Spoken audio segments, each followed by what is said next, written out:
মধ্যপ্রাচ্যের ক্রমবর্ধমান উত্তেজনার মধ্যে চীন সরাসরি ইরানের পাশে দাঁড়িয়েছে।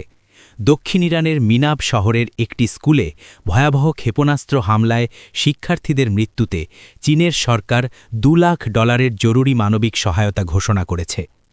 চীনের পররাষ্ট্র মন্ত্রণালয়ের মুখপাত্র গুয়ো জিয়াকুন জানিয়েছেন, সহায়তা দেওয়া হবে রেড ক্রিসেন্ট সোসাইটির মাধ্যমে এবং এটি নিহতদের পরিবার ও আহতদের পাশে দাঁড়ানোর প্রতীক। চীনের মুখপাত্র গুয়ো জিয়াকুন বলেন, স্কুলে হামলা এবং নিরপরাধ শিশুদের প্রাণহানি আন্তর্জাতিক মানবিক আইনের গুরুতর লঙ্ঘন। চীন সব সময় মানবিক চেতনায় বিশ্বাসী এবং এই কঠিন সময়ে ইরানের জনগণের পাশে থেকে সংকট কাটিয়ে উঠতে সহযোগিতা অব্যাহত রাখবে।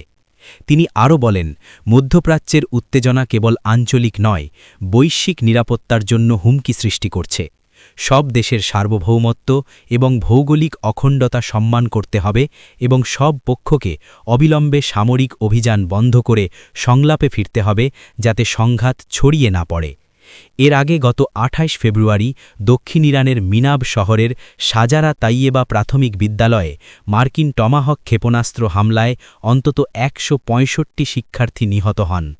এ ঘটনায় ইরানের সর্বোচ্চ নেতা আয়াতুল্লাহ আলী খামেনি সহ ১৩০০ জনেরও বেশি মানুষ নিহত এবং ১০,০০০-এর বেশি আহত হয়েছেন।